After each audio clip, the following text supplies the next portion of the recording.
interested in this kind of inclusion, I mean invitation into a discussion, and how that will work I don't know, but I think it's important, because if it's something standing there and people don't understand it and they just feel like, you know, there's someone from far away coming and putting it here and what is that, and it easily becomes an irritation and not something to kind of feel ownership of and so on. I would like it to be something that people around felt involved in somehow.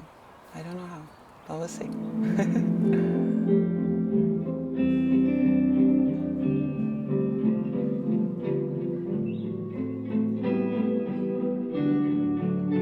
And the other piece I made on top of a hill using bamboo that came from two places, but it was growing there in Long Island.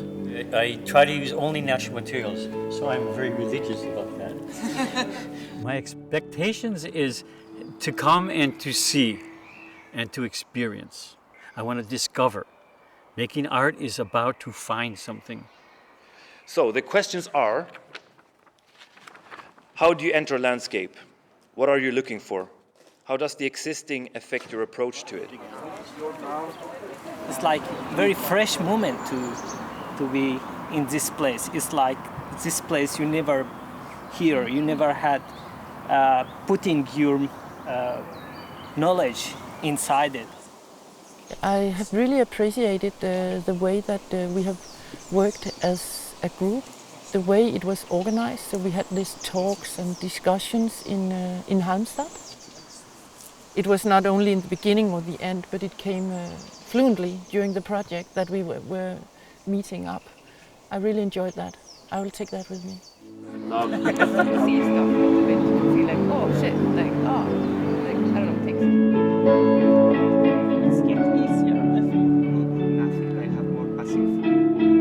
I hope I can open little windows through what they already know about their city, you know, and give new visions, new ideas about it. I was excited about the crane since I do things hanging sometimes and aerial things.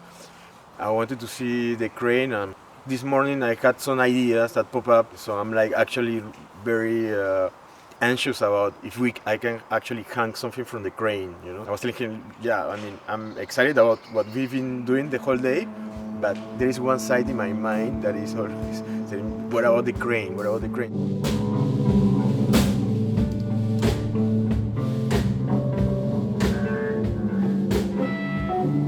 I work with drawing, but very focused on the functions of drawing and materiality. And the one on the left is a quite big charcoal drawing on paper with glue. Det finns en typ av ödslighet längs med floden. Speciellt här nere i hamnen där det är lite mer industriellt och de här öppna långa ytorna. Så det är ganska lugnt, ganska kontemplativt. Det tycker jag om. The stone you see there is a piece that I made for a sculpture park in Linköping, and it's blocking the path between a parking lot and a gym. There was a little man-made desired path, the shortest route from the parking lot to the gym, and I thought that was quite ironic, iconic for our time.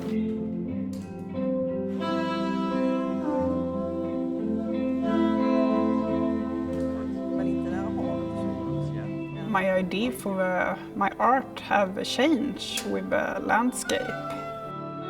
It's for me and my conversation with the landscape. I really like the area around the lighthouse. The landscape is so beautiful. I didn't really know that we were going to interact so much with each other, and that have been the best thing. I met so many interesting people, and everybody are really friendly. I like to do strange stuff mostly, otherwise.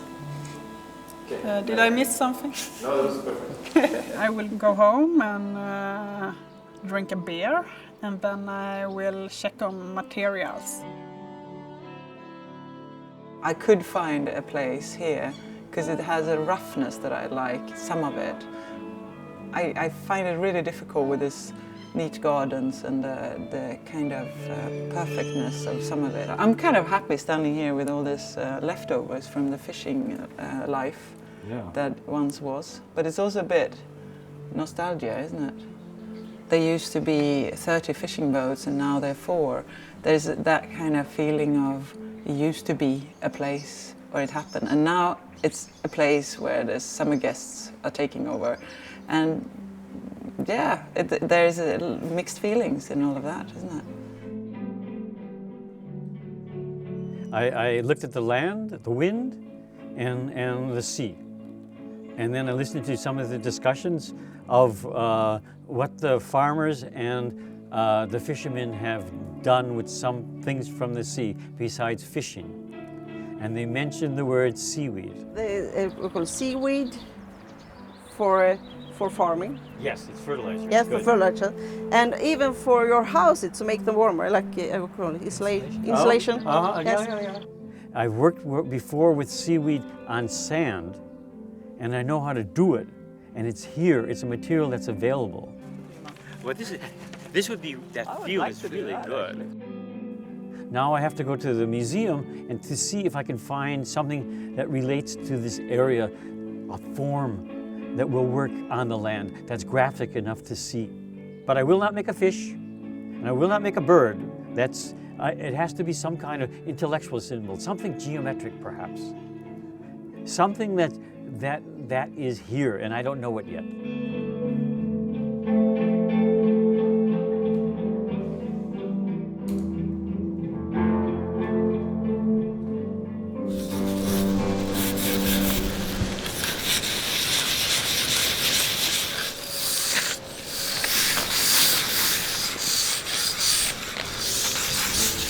I asked them to pick a color for one of these concrete pigs. It's like everyone who pass by or I see can choose a color they like, and then I paint them in that order the people choose the color. When you came here and you just stay in the area, you want to sit on them. So they are actually like benches. There comes a lot of people to drink their coffee, and maybe you can paint 3 in 2 hours. It's like 1.5 in an hour.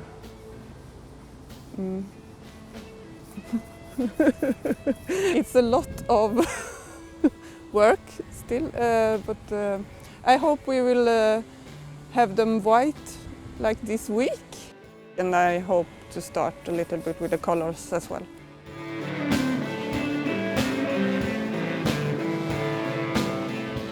But it was a project where this artist was asked to do a public project for a square also in New York, where he then identified that the square was organized so that the homeless people that also were there was, so to speak, naturally not invited.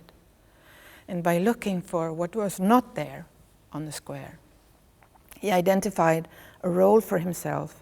So he made as his artwork some exquisitely well worked through and well designed wagons for homeless people to live in, and they could also eat and wash and cook within these wagons. And that clinged very much for me as an artist, that this gave a role that was logical in relation to the time we live in.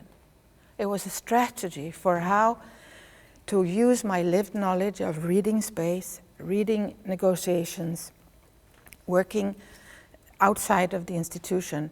The artist can actually not only point at something, but also propose a possible solution that has been rejected by society.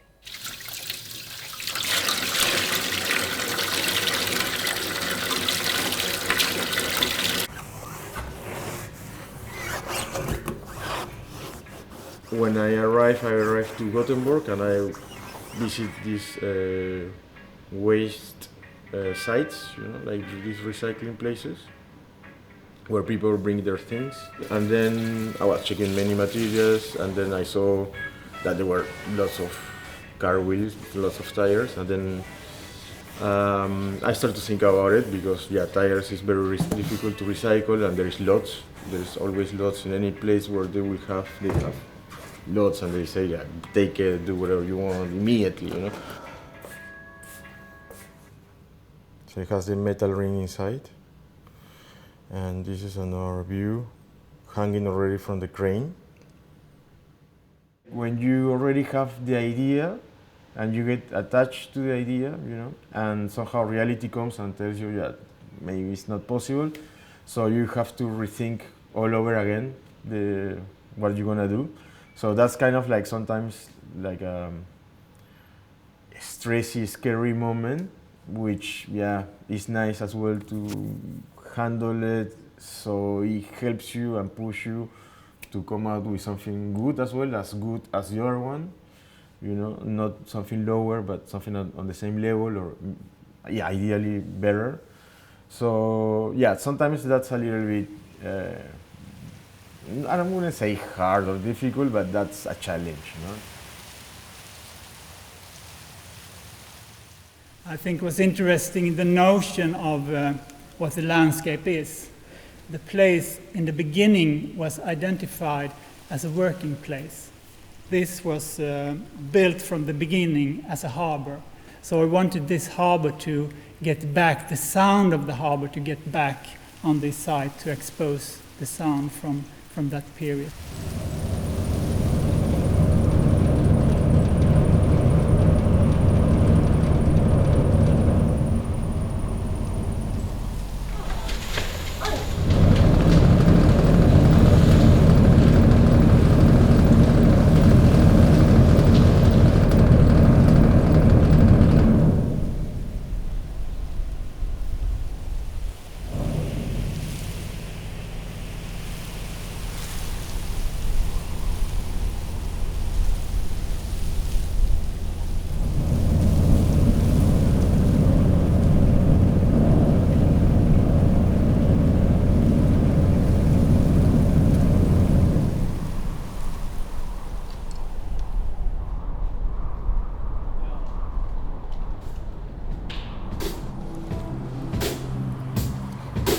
Jag behöver hjälp.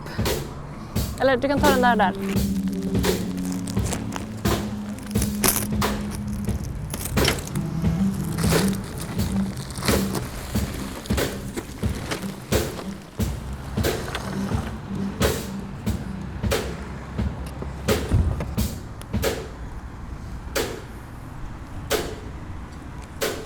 I started sketching on something that would, in one way, harmonize with these different kind of shapes and structures going on, but at the same time stand out a bit.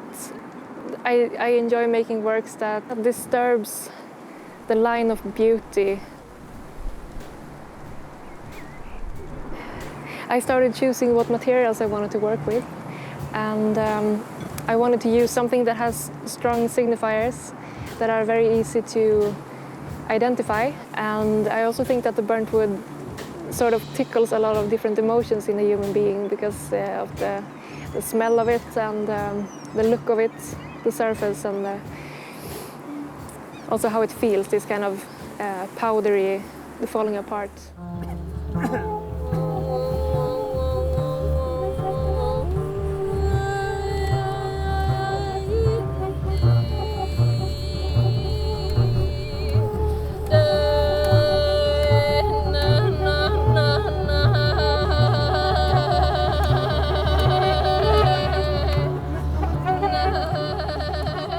Istället för att försöka komma hit och ta in konstobjekt utifrån eller tillföra väldigt mycket utifrån, så vill jag jobba med det som redan fanns på platsen. Och kanske istället tillföra, det kan vara första intryck, det kan vara minnen som man får när man möter en plats. Och ibland är det bara några ord. Så här nere så är det egentligen bara en markering av strandlinjen, väldigt enkelt gjord. Där vattnet låg just i mitt möte med den här platsen första gången. Det är väldigt lågt vattenstånd nu. Så jag har bara markerat, ja men så här låg vattnet när jag kom hit första gången. to work in a really dense way with the site for a short period of time. I had some ideas, but I really didn't know what to do. So instead I started to more look into the site and to try to see it, to really taking the time, to spend time from the beginning without much ideas of what to do really. And let that drag you into the site and then develop it from there.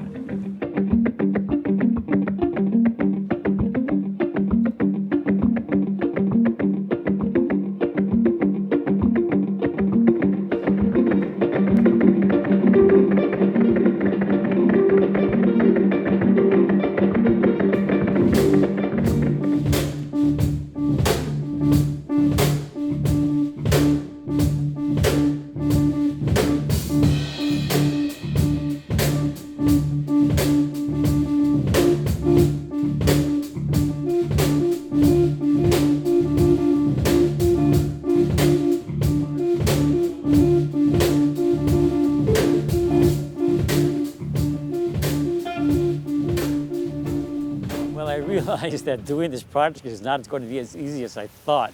I thought just getting the seaweed out of the water and just bringing it up, and then it's wet, heavy, wet seaweed, and then there's sand underneath it. So you have to get it from where the rocks are. But the good thing is, it's right here. After every storm or almost every night, there's a new deposit of seaweed, my material.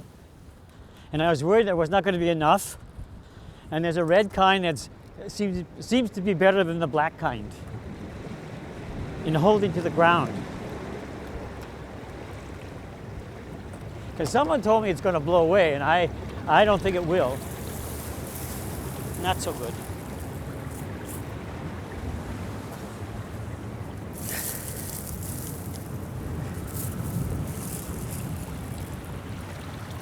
So the idea is Swedish. I'm an earth artist from the land, right from the site, most convenient. And when I'm finished, it just goes back to the earth. This is fertilizer. Here I am, Father Christmas. So this place is here. This is Simplon Pass. It's the road between Switzerland here, and this is in the north of Italy here.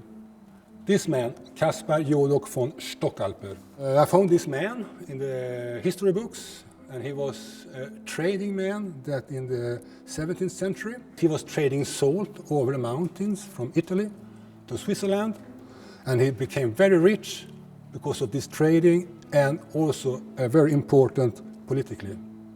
But at the same time I was planning this exhibition, I was also influenced by the first shopping and entertainment mall in Malmö that was to be built very close to my home in Malmö at that time. I came out with the idea to have a billboard at this peak, along this street. The name of the mall is Stockalper City, as this trading man, and the mall should look like his castle. So I faked everything. I faked all the information. So also the biggest shopping and entertainment center in Switzerland. I also faked the home page with lots of information, with sketches of this mall and information and stuff about the future. And of course the locals that were living there and the tourists was of course frightened by this billboard because they thought it was true. My God, what is this? People said when I came with the car and stopped just on the parking place there. Because it's a lovely place, as you can see the scenery in Switzerland on these Alps. It was just a lovely surrounding. And also continue with some kind of stage photography. So here we have the project manager and his secretary. And this, the original image I took from the homepage of the Heron City then at that time, when they were prospecting to construct the Heron City southwest of the city center of Stockholm. So it's a copy, an ironic copy.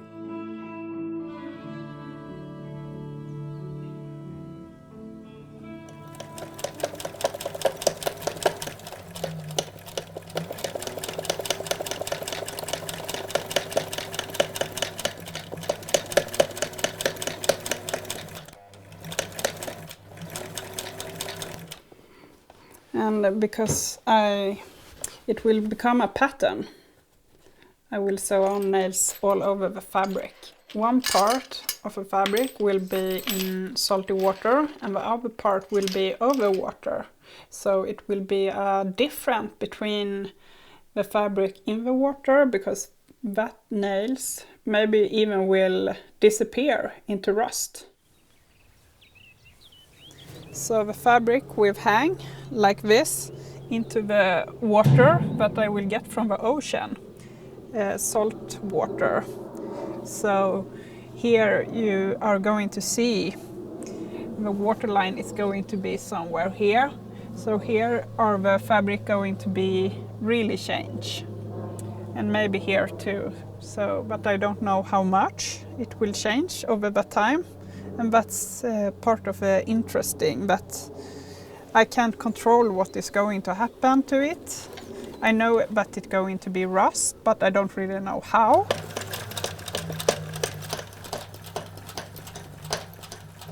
I built this piece initially to have a connection between the sea and the land, and had this idea of a pigeon tower.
Yeah, it's a little bit too windy to work, I think.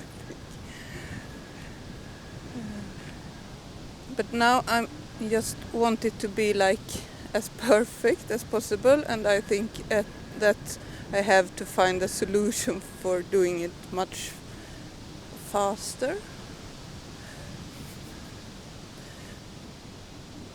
But I don't know how yet.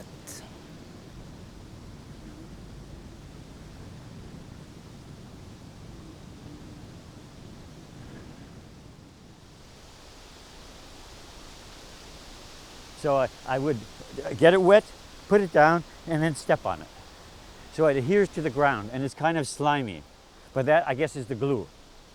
And then we have the cows that come, and when I was working in the evening when they come, they sort of take over the whole field. I made it with a grid, 16 squares, and I put stones at each corner to put a string around to know where I am when I laid it out. Now I want us all to go down and go inside it. And also I think over time, if it rains a lot, the line may disperse into just a big spot. But it's temporary. I am temporary, we all are temporary. And so this is ephemeral art with all pure nature.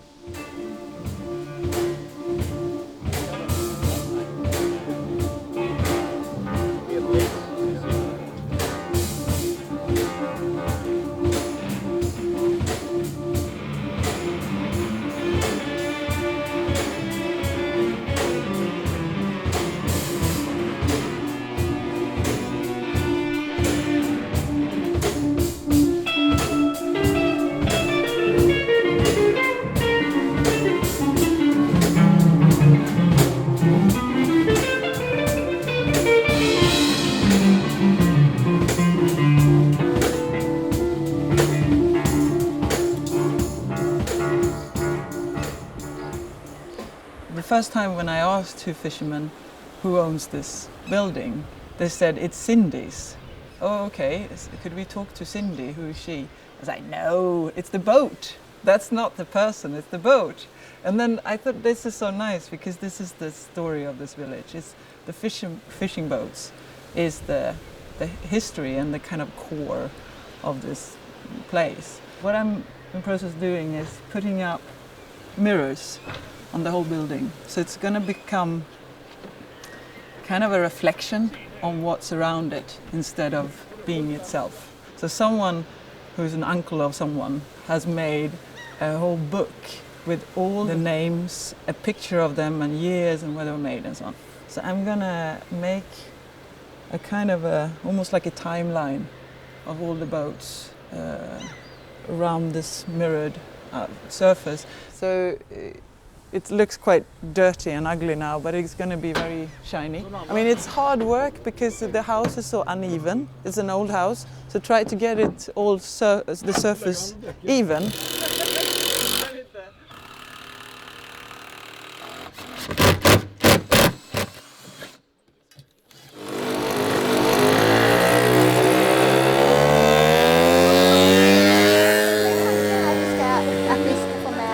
Jag tänkte överlämna nu ordet till Emile de Blanche.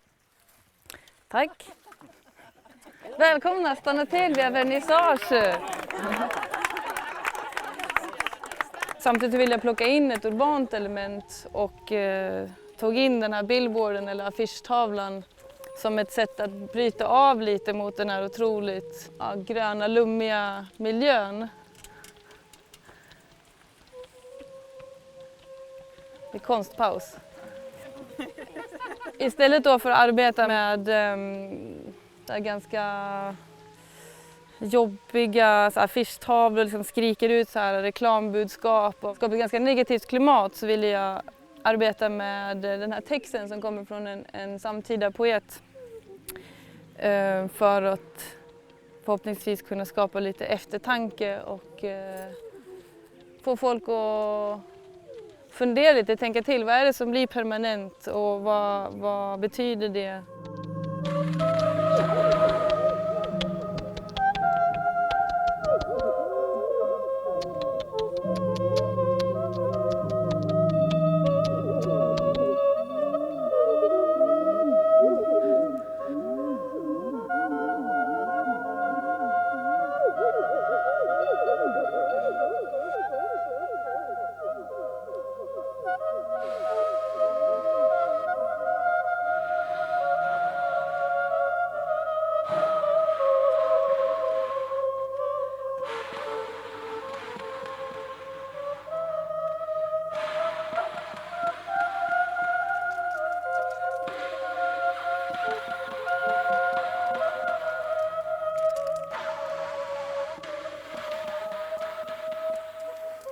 I was thinking to do something in relationship with pre-Columbian culture from Peru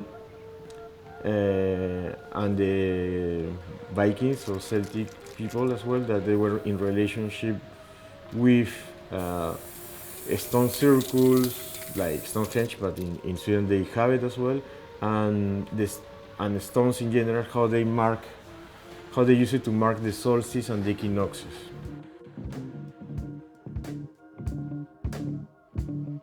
We're going to use this metal wire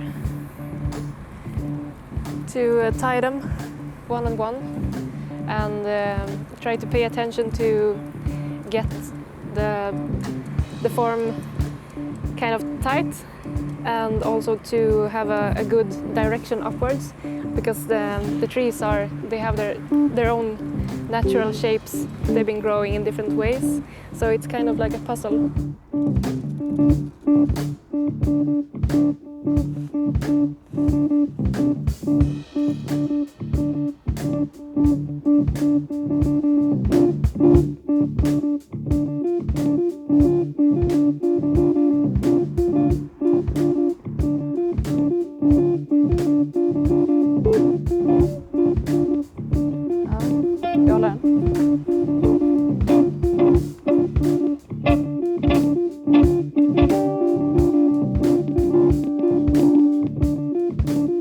And now I'm going to invite everybody who wants to join in a performance.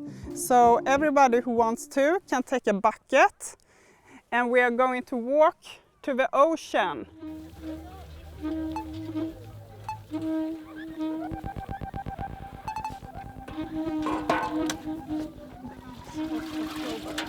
So, but it could last for years. Good. Yeah, just pour it.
It came back to the basic interest that I had, which was working with ancient culture from Sweden and ancient culture from Peru. No?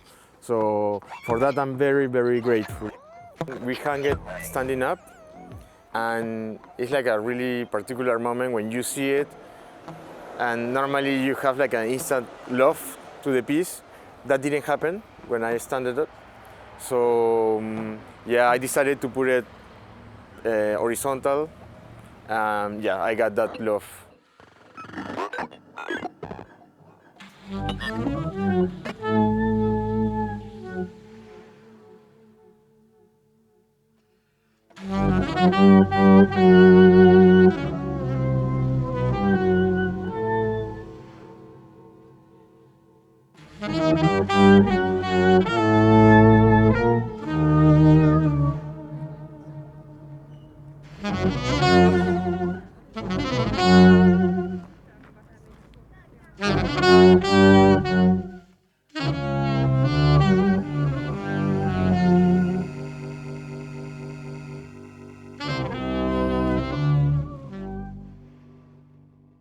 And this is the Roland who owns this boathouse. It's his boat, Sylvester, and he got it in 1987, and it's still working.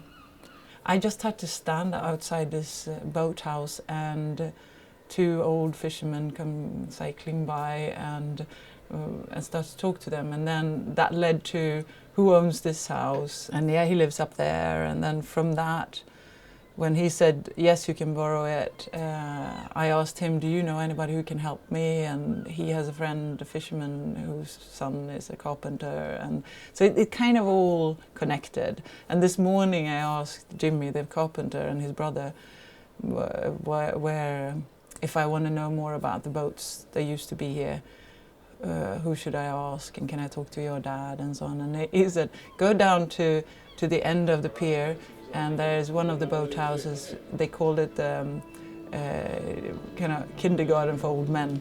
That's where all the fishermen are hanging out. And they say, go down there, you find someone, you know.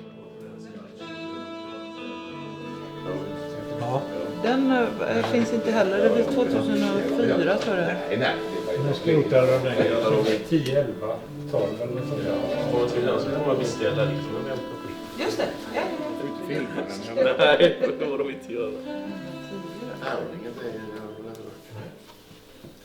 Så. Festivalveckan.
and it actually lasts for 3 minutes or 350 meters.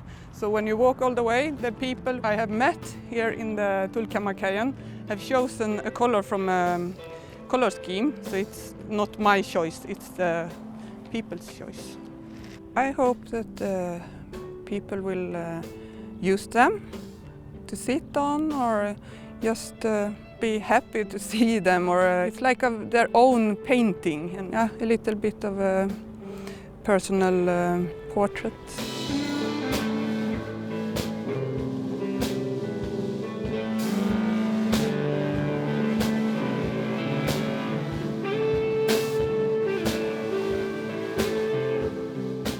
I wanted to place something here that would be maybe not so familiar and not so predictable. Something that could provide a small mystery, something you don't know exactly what it is and you have to think about it. Somehow the work is starting to become a mystery for me too now, because I have had some time apart from it. When I come here and I see it now, I have to wonder what it is. To place art in the midst of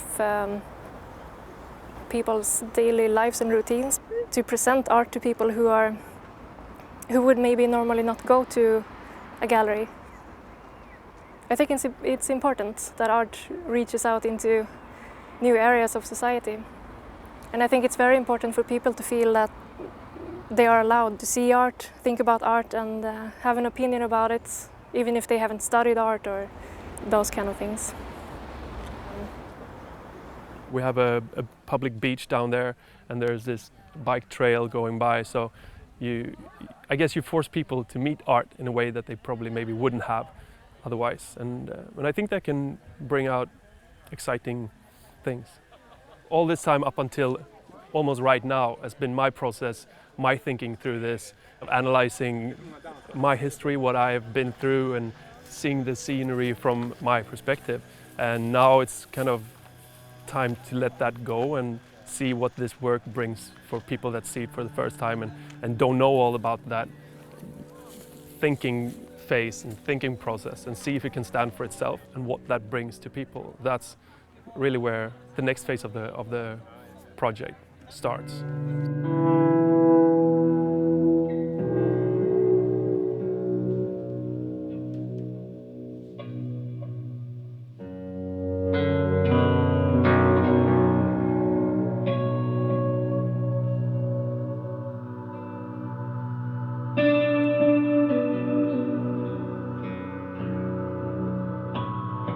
I guess a lot of people in Sweden would say that, yes, this is Swedish, or maybe this.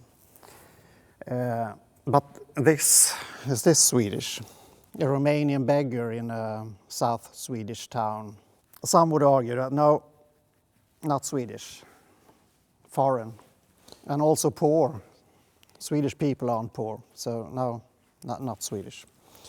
But you could also say that both Romania and Sweden have joined the European Union, and I would say that probably all the people you see here are part of the European Union, so nobody here is foreign anyway. Poor, well, that's another question, and I would say also connected to the European Union. The European Union has not, I would say, focused on social well-being, rather on the well-being of companies to evolve and make as much money as possible. Torsten Hägerstrand, one of the main researchers about procedural landscape, has formulated this criterion for survival is to succeed as a neighbor, and that's probably one essential thing when you look at the landscape on a democratic level, that you must recognize that you are only one person that has to interact with other person and recognize their democratic view of the landscape as well as yours. It's a small hill, as you see, and the location is just nearby the old Galjebakken. We had this Galjebakken through the Middle Age and until the 19th century. We executed people who forsook themselves against the law. You can say it was in a positive way that we thought it was the best way to do it. But since then we have become more wise, more human.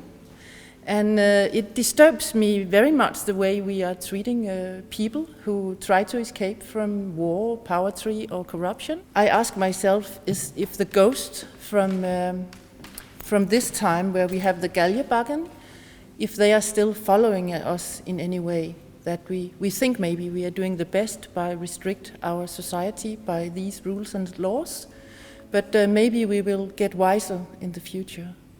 So I have made my own spirits or ghosty pillars, which is related to these Galjebakken.